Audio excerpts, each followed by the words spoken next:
el doctor Carlos Berzaín, que es un politólogo experto, ha sido ministro varias veces en Bolivia. Doctor, podemos hacer una introducción y enseguida continuamos con el tema. Yo leí su artículo en Infobae y de alguna manera su aprehensión y su temor por este giro que ha dado Luis Ignacio Lula da Silva. ¿Cómo le va?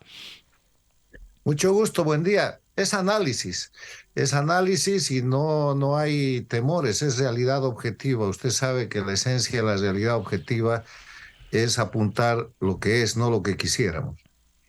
Así es, y si le parece, vamos a hacer una interrupción muy breve. A mí me interesa mucho porque usted habla de una bancarrota moral de Lula. Muchos no esperaban nada, ¿no? Porque uno dice, los que vuelven, vuelven peor. Si uno piensa, ¿cómo volvió el sandinismo a Nicaragua después de Violeta Chamorro? Volvió peor. ¿Cómo volvió Chávez después de ese intento de golpe? Volvió peor. ¿Cómo volvió Castillo, la izquierda en Perú? Volvió peor. Usted que lo sabe mejor que nadie. En Bolivia, Luis Arce parece que es peor que Evo Morales encarcelando a Camacho. ¿Cómo volvieron los Kirchner, Cristina y Alberto Fernández? Volvieron peor. ¿Y cómo volvió Lula? Y está volviendo peor en este tercer mandato. Mire, la estructura es la siguiente, Marcelo. El siglo XXI en las Américas representa la expansión y permanencia de la dictadura de Cuba. Al empezar este siglo solo había una dictadura, la de Cuba. Llegaron a ser 5. Su principal plataforma, Venezuela, por orden de aparición, Bolivia, Ecuador y Nicaragua. Ecuador ha recuperado la democracia gracias al presidente Lenín Moreno y ahora quedan 4 dictaduras que son una estructura de delincuencia organizada transnacional. Los 4 países han sido convertidos en narcoestados, pero además son el centro de la expansión y financiamiento a través del Foro de Sao Paulo y a través de otros mecanismos. Son el mecanismo de expansión que tienen para financiar campañas electorales y establecer gobiernos en países democráticos. Y lo han logrado con López Obrador en México, lo han logrado con Petro en Colombia, con Castillo en el Perú, que ha dejado de ser presidente por darse golpe, lo han logrado con Boric en Chile, lo han logrado con Fernández Kirchner en la Argentina, que ahora tiene que entregar el mando después de la elección que viene el próximo octubre, y lo acaban de lograr con Lula en el Brasil. Entonces, hay 2 clases de gobiernos que apoyan el sistema antidemocrático.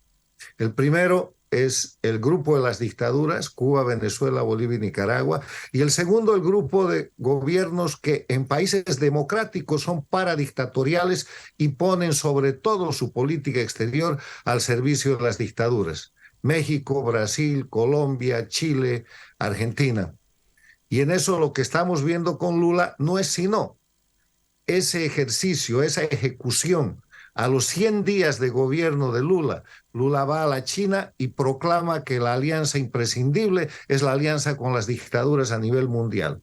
China, Rusia, Irán, las dictaduras más grandes y más duras de todo el mundo, a las que incorpora como su representante las dictaduras de las Américas, que son Cuba, Bolivia y Venezuela. ¿Y por qué hace eso Lula? Porque Lula, entre otras cosas, hay que recordar, es el fundador del Foro de Sao Paulo.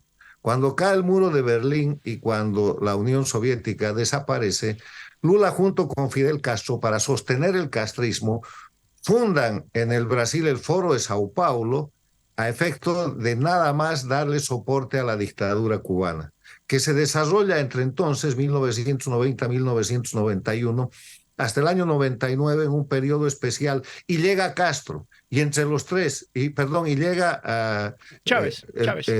Chávez a auxiliar a Castro, y entre los tres, Chávez con dinero, Lula con el soporte desde el Brasil y Fidel Castro con todo el know-how criminoso, construyen esta realidad del siglo XXI que es coadyuvada por el abandono de la política exterior de Estados Unidos a la región. Y hoy día tenemos un eje de confrontación que marca todo el siglo XXI en las Américas, dictaduras contra democracia, pero que ahora, a partir de la invasión de Rusia a Ucrania, se ha hecho mundial.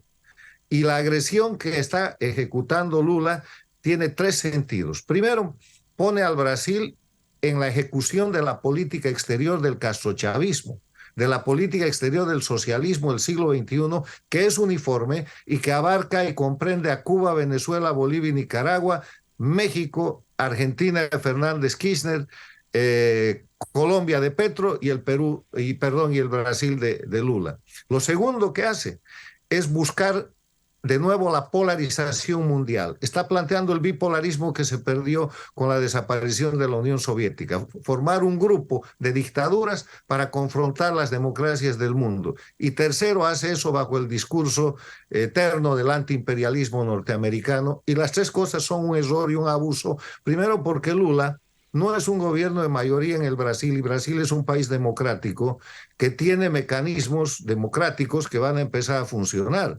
El Congreso, el diseño y el desarrollo de la política exterior en Itamaraty, que es la Cancillería, que tiene una notable institucionalidad que Lula ya rompió en su primer gobierno, pero que había sido restituida en los últimos años. Entonces estamos simplemente frente a la ejecutoria de la puesta en práctica de la política exterior del castrochavismo socialismo del siglo XXI de manos de su líder natural y más antiguo vivo, que es Lula, porque Chávez y Castro ya han muerto.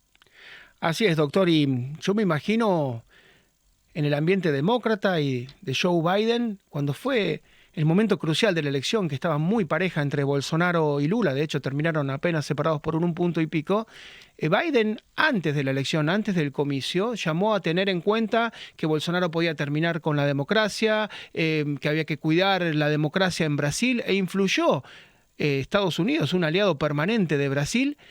Lula va a Washington, se reúnen en el Salón Oval, seguramente en esa reunión se han pasado secretos, se han confiado temas muy importantes, y hoy Biden dice que Lula es un loro, porque termina repitiendo lo que dice el canciller Sergei Lavrov de Rusia, o lo que dice Putin, o lo que dice Xi Jinping. Hay un desengaño y un desconcierto en Washington por esta actitud de Lula, porque lo han recibido con alfombra roja, lo han ayudado, porque en el análisis sencillo, Bolsonaro es Trump y bueno, de alguna manera Biden era Lula, pero hay un desengaño notable en Washington.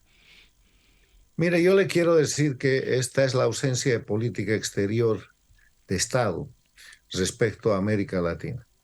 El problema es que en el siglo XXI ha desaparecido el concepto de política exterior de Estado para América Latina, que se empezó a construir en el año 1994 con la primera cumbre de las Américas, y que debería retornar. Si usted se fija, la política exterior de Estados Unidos con Israel puede cambiar el gobierno, puede ser un partido u otro, tener mayoría o minoría en el Senado o en el Congreso de Estados Unidos, pero la política exterior con Israel no varía. Tampoco varía la política exterior con Japón.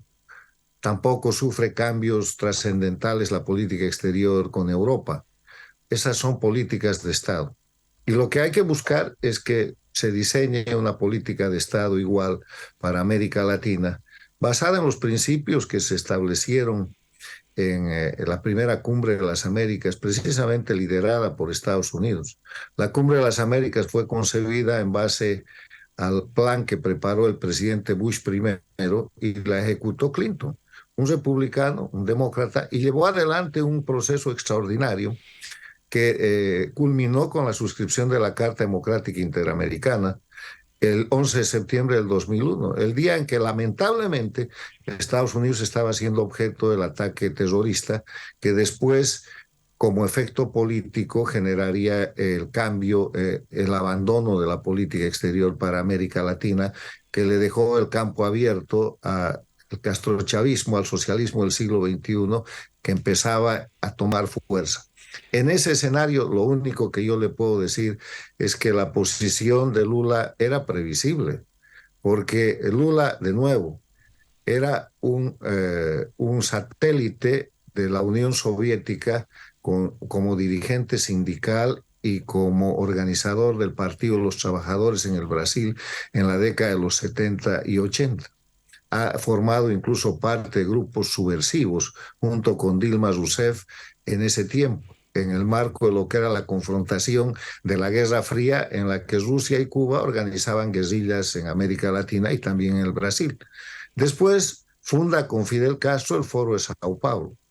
Y ya en el siglo XXI lo que hace Lula, llega al poder como presidente del Brasil y pone al servicio de Cuba y Venezuela y de la formación de las dictaduras y del crecimiento del socialismo del siglo XXI y del castrochavismo, todo el poder económico del Brasil con el gran escándalo del Lava Jato, El Lava Jato es el caso más grande transnacional de corrupción con dinero del Brasil, de dinero federal del Brasil, puesto por Lula. Lula es el presidente que en su primer periodo institucionaliza la esclavitud de los médicos cubanos, pagándole a la dictadura cubana por médicos esclavos, cosa que hoy día hace López Obrador desde México. Entonces, era absolutamente previsible porque Lula, en el marco de lo que es el socialismo del siglo XXI y el castrochavismo, no es un operador menor, es el único líder vivo, porque Chávez y Castro han muerto, de esa estructura de organización criminal que ha creado la confrontación.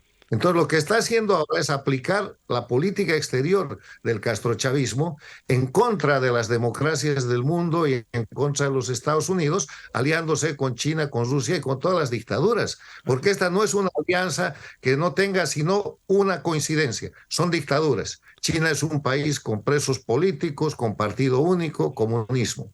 Rusia es un país con presos políticos, con exiliados, agresor, violador de derechos humanos, dictadura nacionalista. Irán es una dictadura teocrática donde están colgando a la gente porque no quiere usar el velo que impone la doctrina, la dictadura teocrática. Y lo mismo en las dictaduras de Cuba, Venezuela, Bolivia y Nicaragua, presos políticos, terrorismo de Estado como forma de detentar el poder, narcotráfico y narcoestados. Entonces, lo que está haciendo... Es así, tenemos que hacer un cierre lamentable porque vamos a una cadena, tenemos que pedir la pausa, pero seguimos, doctor, con el tema porque la verdad que es apasionante. Está tan claro y llama tanto la atención que Washington haya de alguna manera sido tan naif, tan inocente. Un abrazo muy grande y nos reencontramos pronto. Una pausa, ya regresamos.